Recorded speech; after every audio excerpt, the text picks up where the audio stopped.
நீங்கள் இப்போது இருக்கும் வாழ்க்கை உங்களுக்கு பிடித்திருக்கிறதா? அல்லது ஏதோ ஒன்றை நோக்கி ஓடிக்கொண்டே இருப்பது போன்றும் ஆனால் எங்குமே போய் சேராதது போன்றும் ஒரு சோர்வு இருக்கிறதா?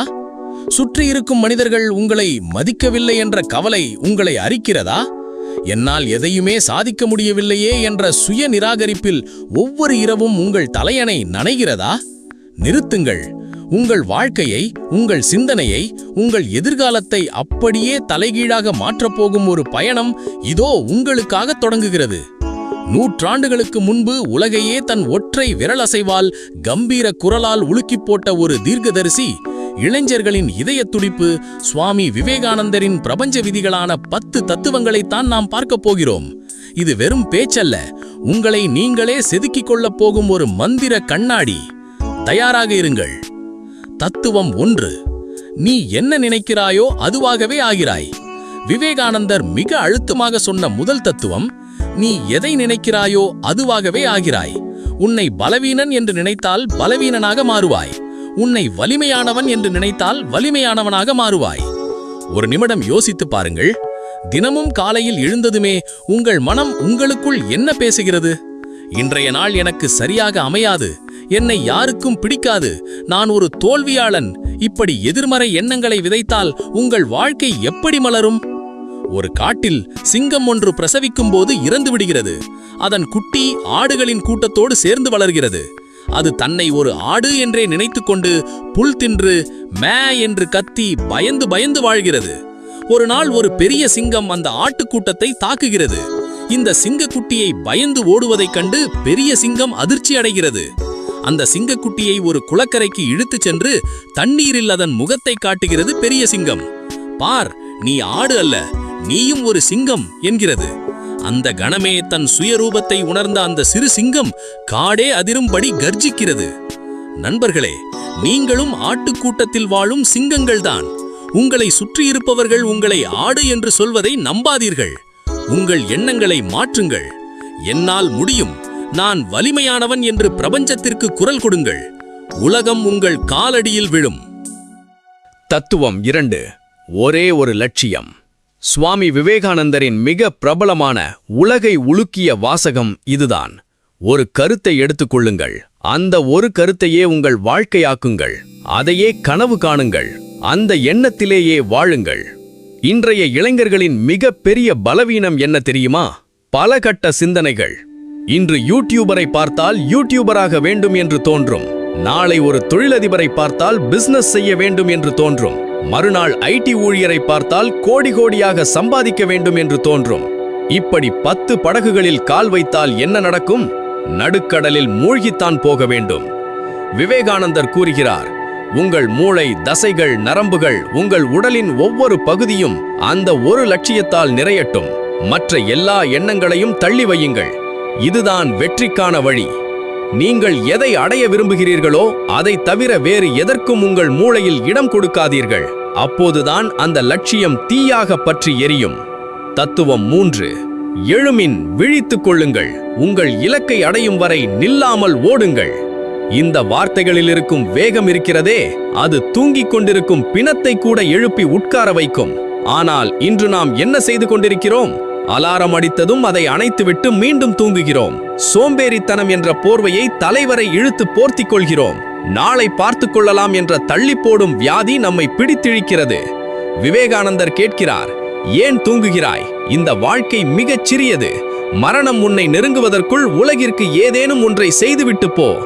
அவமானங்கள் உங்களை துரத்தலாம், வறுமை உங்களை வாட்டலாம், சொந்தங்களே உங்களை நம்பாமல் இருக்கலாம். ஆனால் நீங்கள் எழ வேண்டும். விழுவது தவறல்ல, விழுந்த இடத்திலேயே கிடப்பதுதான் அசிங்கம். எழுந்திருங்கள், இலக்கை அடையும் வரை ஓடிக்கொண்டே இருங்கள். தத்துவம் 4. உன் பலமே உன் வாழ்வு, பலவீனமே மரணம். விவேகானந்தரின் 4வது தத்துவம் ஒரு வாழ்க்கை பாடம். எதெல்லாம் உங்களை உடல் ரீதியாகவும் அறிவு ரீதியாகவும் ஆன்மீக ரீதியாகவும் பலவீனப்படுத்துகிறதோ அதை விஷம் என்று நினைத்து நிராகரியுங்கள். நண்பர்களே, உங்களை சுய பரிசோதனை செய்து கொள்ளுங்கள். உங்களை பலவீனப்படுத்தும் அந்த விஷயம் எது? நள்ளிரவு வரை தேவையில்லாமல் சமூக ஊடகங்களை ஸ்க்ரோல் செய்வதா? உங்களை எப்போதும் மட்டம் தட்டும் நச்சு நண்பர்களா? அல்லது உங்கள் உடலை கெடுக்கும் தீய பழக்கங்களா? எது உங்களை பலவீனமாக்கினாலும் சரி, அது எவ்வளவு அழகானதாக இருந்தாலும் சரி, அதை உடனே தூக்கி எறியுங்கள். உடலில் பலம் வேண்டும், மனதில் தைரியம் வேண்டும், அறிவில் தெளிவு வேண்டும். என்னால் முடியும் என்ற சிங்கத்தின் தைரியம் உங்களுக்குள் இருக்கும்போது உங்களை பயமுறுத்த இந்த உலகத்தில் எவராலும் முடியாது. பலமே வாழ்க்கை, பலவீனமே மரணம். தத்துவம் 5. உனக்கு நீயே பொறுப்பு. பல நேரங்களில் நாம் செய்யும் தவறு என்ன தெரியுமா? நம் தோல்விகளுக்கு அடுத்தவர்களை குற்றம் சொல்வது. என் குடும்பம் ஏழை, அதனால் என்னால் படிக்க முடியவில்லை. என் மேலாளர் சரியில்லை, அதனால் எனக்கு பதவி உயர்வு கிடைக்கவில்லை. அரசாங்கம் சரியில்லை. இப்படி பட்டியலிட்டு கொண்டே போவோம். ஆனால் விவேகானந்தர் முகத்தில் அடித்தாற்போல் சொல்கிறார், உன் வாழ்க்கைக்கு நீயே பொறுப்பு. உனக்கு தேவையான எல்லா உதவிகளும் வலிமைகளும் உனக்குள்ளேயே இருக்கின்றன. உன் எதிர்காலத்தை நீயே செதுக்கிக்கொள். இனி ஒருபோதும் அவர்களால் தான் நான் தோற்றேன் என்று சொல்லாதீர்கள். நீங்கள் வீழ்ந்தால் அதற்கு நீங்கள்தான் காரணம். நீங்கள் எழுந்தால் அதற்கும் நீங்கள்தான் காரணம். உங்கள் விதியின் பேனாவை உங்கள் கைகளில் எடுங்கள். புதிய சரித்திரத்தை எழுதுங்கள். தத்துவம் 6. உண்மைக்காக எதையும் தியாகம் செய்யலாம். ஒரு சின்ன பொய் உங்கள் வாழ்க்கையே தலைகீழாக மாற்றும் ஒரு பெரிய ஆபத்திலிருந்து உங்களை உடனே காப்பாற்றப் போகிறது என்றால் நீங்கள் அந்த பொய்யை சொல்வீர்களா? அல்லது இல்லை, நான் உண்மையைத்தான் சொல்வேன் என்று ஆபத்தை நெஞ்சுயர்த்தி எதிர்கொள்வீர்களா? இன்றைய உலகம் போலிகளால் நிறைந்தது. தற்காலிக லாபத்திற்காகவும் அடுத்தவர்களின் பாராட்டுக்காகவும் நாம் தினமும் ஆயிரக்கணக்கான முகமூடிகளை மாட்டிக்கொள்கிறோம். ஆனால் விவேகானந்தர் நம் முகத்தில் அடித்தாற்போல் ஒரு பிரபஞ்ச விதியை சொல்கிறார். உண்மைக்காக இந்த உலகத்தில் இருக்கும் எதை வேண்டுமானாலும் தியாகம் செய்யலாம். ஆனால் எதற்காகவும், எந்த ஒரு சுயநலத்திற்காகவும் உண்மையை மட்டும் தியாகம் செய்யக்கூடாது. ஏன் தெரியுமா? இதோ இந்த நெஞ்சை உலுக்கும் கதையை கேளுங்கள். அது ஒரு அடர்ந்த காடு. அந்த பகுதியில் வாழ்ந்த ஒரு புகழ்பெற்ற துறவி ஆற்றங்கரையில் தியானம் செய்து கொண்டிருந்தார். அவர் தன் வாழ்நாளில் ஒரு முறை கூட பொய் சொன்னதே இல்லை. சத்தியமே கடவுள் என்று வாழ்ந்தவர். அப்போது தூரத்திலிருந்து ஒரு வாலிபன் மரண பயத்தோடு ஓடி வந்தான். அவனுடைய ஆடைகள் கிழிந்திருந்தன. உடல் நடுங்கிக் கொண்டிருந்தது. அவன் துறவியின் கால்களில் விழுந்து கதறினான், சுவாமி, என்னை எவ்வாறாவது காப்பாற்றுங்கள். சில கொடூரமான கொள்ளையர்கள் என்னை கொலை செய்ய துரத்தி கொண்டு வருகிறார்கள். நான் இந்த புதருக்குள் மறைந்து கொள்கிறேன். தயவு செய்து யாரிடமும் சொல்லாதீர்கள் என்று கூறிவிட்டு அருகிலிருந்த அடர்ந்த புதருக்குள் மறைந்து விட்டான்.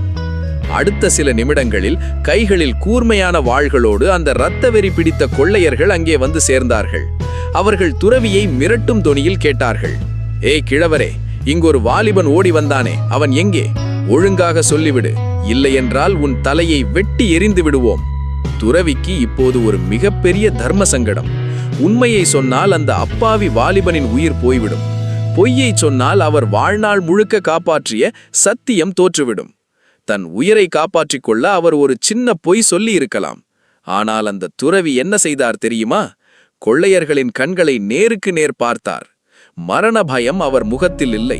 அவர் சொன்னார், ஆம், நீங்கள் தேடி வந்த வாலிபன் இதோ இந்த புதருக்குள் தான் ஒளிந்திருக்கிறான். கொள்ளையர்கள் அந்த புதரை நோக்கி ஓடினார்கள். ஆனால் அதற்குள் அந்த வாலிபன் அங்கிருந்து தப்பித்து ஓடிவிட்டான். துறவி உண்மையை சொன்ன அந்த சில நொடிகள் அந்த வாலிபனுக்கு தப்பிப்பதற்கான நேரத்தை கொடுத்திருந்தது. கொள்ளையர்கள் கோபத்தில் துறவியின் மீது பாய்ந்தார்கள். ஆனால் அந்த துறவி தன் கொள்கையை, தன் உண்மையை எதற்காகவும் தியாகம் செய்யவில்லை. நண்பர்களே, இந்த கதை நமக்கு சொல்லும் பாடம் என்ன? உண்மை பேசுவது என்பது சாதாரண விஷயமல்ல.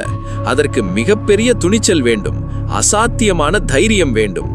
நாம் என்ன செய்கிறோம்? ஆபீஸ்ல லேட்டா போனா ஒரு பொய், வீட்டில் மாட்டிக்கொண்டால் ஒரு பொய், தொழிலில் லாபம் சம்பாதிக்க ஒரு பொய். இப்படி பொய்களின் மீதுதான் நம் வாழ்க்கையே கட்டமைக்கிறோம். ஆனால் நினைவிருக்கட்டும், பொய்களால் கட்டப்பட்ட கோட்டை ஒரு நாள் பலத்த காற்றில் சரிந்து சாம்பலாகும். விவேகானந்தர் கூறுகிறார், உண்மைக்காக உங்கள் பதவியை இழக்க நேரிடலாம், உங்கள் நண்பர்களை இழக்க நேரிடலாம், ஏன் ஒட்டுமொத்த உலகமே உங்களை எதிர்த்து நிற்கலாம். ஆனால் நீங்கள் சத்தியத்தின் பக்கமே நில்லுங்கள்.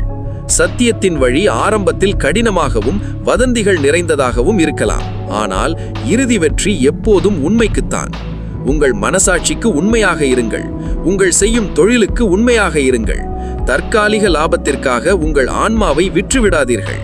நீங்கள் உண்மையின் பக்கம் நிற்கும் போது இந்த உலகத்தை ஆளும் பிரபஞ்ச சக்தியே உங்களுக்கு பின்னால் வந்து நிற்கும். உண்மைக்காக எதையும் தியாகம் செய். எதற்காகவும் உண்மையை தியாகம் செய்யாதே. தத்துவம் 8.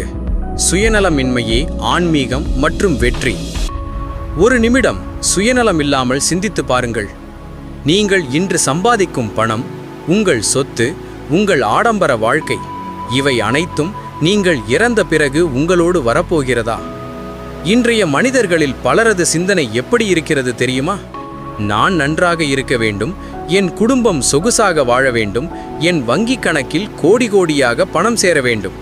ஆனால் விவேகானந்தர் இந்த சுயநலப் போக்கை பார்த்து மிகவும் வருத்தப்பட்டு ஒரு பிரபஞ்ச உண்மையை சொன்னார்.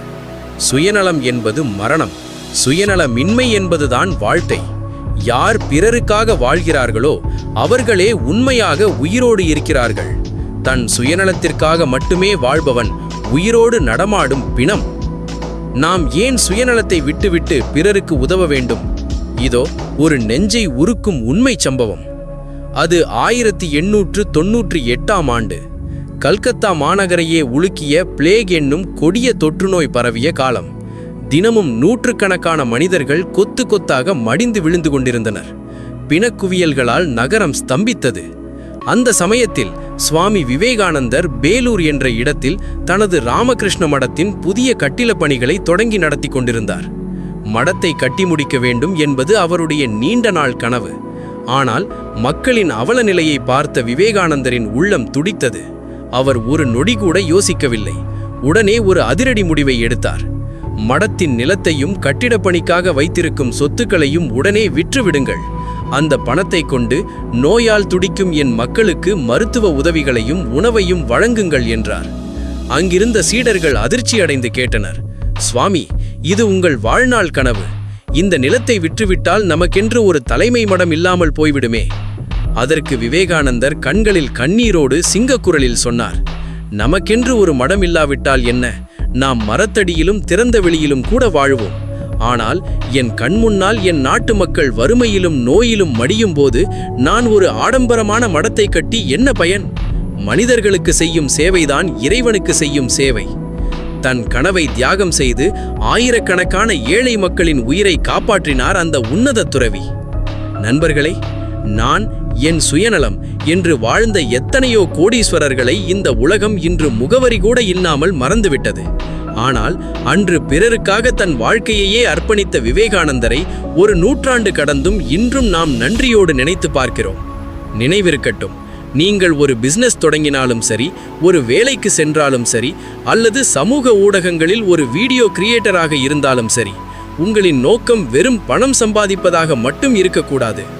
என்னால் இந்த சமுதாயத்திற்கு என்ன பயன்? என் உழைப்பால் எத்தனை பேரின் முகத்தில் புன்னகை வரப்போகிறது என்று யோசியுங்கள்.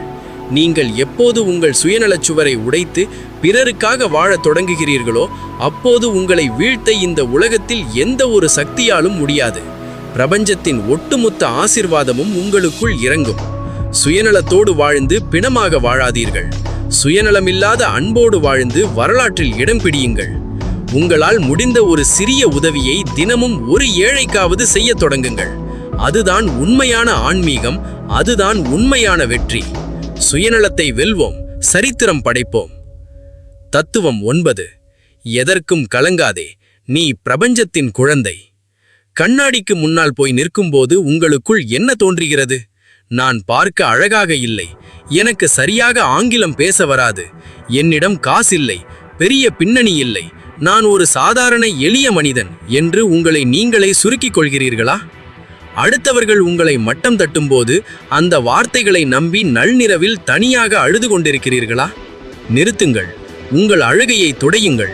சுவாமி விவேகானந்தர் உங்கள் தோள்களை பிடித்து உலுக்கி ஒரு பிரபஞ்ச ரகசியத்தை சொல்கிறார். ஏன் அழுகிறாய் மகனே? உனக்கு வறுமையும் இல்லை, பலவீனமும் இல்லை. எதற்கும் கலங்காதே. உனக்கு ஏன் பயம்? நீ இந்த மகா பிரபஞ்சத்தின் செல்ல குழந்தை. நீங்கள் சாதாரண ஆள் அல்ல என்பதை உணர்த்தும் அந்த உன்னதமான தத்துவத்தை இப்போது ஆழமாக பார்ப்போம். ஒரு கற்பனை செய்து பாருங்கள். ஒரு மிகப்பெரிய பெருங்கடல், அதில் லட்சக்கணக்கான அலைகள் எழுகின்றன. அதில் ஒரு சிறிய அலை கரையை நோக்கி வரும்போது பயத்தில் நடுங்குகிறது. ஐயோ, நான் ஒரு சிறிய அலை, இன்னும் சில நொடிலில் கரையில் மோதி நான் அழிந்து விடுவேனே, என் வாழ்க்கை இவ்வளவுதானா என்று நினைத்து அழுகிறது. அப்போது அதன் அருகில் வந்த ஒரு பெரிய அலை சிரித்து கொண்டே சொல்கிறது, மடையனே, நீ ஏன் அழுகிறாய்? நீ வெறும் அலை என்று உன்னை நினைத்துக் கொள்வதால் தான் உனக்கு இந்த அழுகையும் மரண பயமும் வருகிறது. உன்னுடைய உண்மையான வடிவத்தை பார். நீ வெறும் அலை அல்ல, நீதான் இந்த பிரம்மாண்டமான கடல். கடல் இருக்கும் வரை உனக்கு அழிவில்லை. நண்பர்களே, நாமும் அந்த சிறிய அலையைப் போலத்தான் வாழ்ந்து கொண்டிருக்கிறோம். நம்முடைய உடலையும் நம்மிடம் இருக்கும் பணத்தையும் நம்முடைய தற்காலிக தோல்விகளையும் பார்த்துவிட்டு நான் இவ்வளவுதான் என்று நம்மை நாமே ஒரு கூட்டுக்குள் அடைத்துக் கொள்கிறோம். ஆனால் விவேகானந்தர் கூறுகிறார், இந்த பிரபஞ்சத்தில் இருக்கும் கோடிக்கணக்கான விண்மீன்களும் சூரியனும் பேரண்டமும் எந்த ஒரு புள்ளியிலிருந்து எந்த ஒரு மகா சக்தியிலிருந்து உருவானதோ அதே புள்ளியிலிருந்து அதே பிரபஞ்ச சக்தியால் செதுக்கப்பட்டவன்தான் நீயும். உனக்குள் இருக்கும் ஆற்றல் சாதாரணமானதல்ல. நீ பிரபஞ்சத்தின் குழந்தை. உன்னை வீழ்த்த சக்தி இந்த உலகத்தில் எதற்கும் இல்லை. இனி ஒருபோதும் என்னிடம் அது இல்லை இது இல்லை என்று தாழ்வு மனப்பான்மையில் முடங்கி போகாதீர்கள்.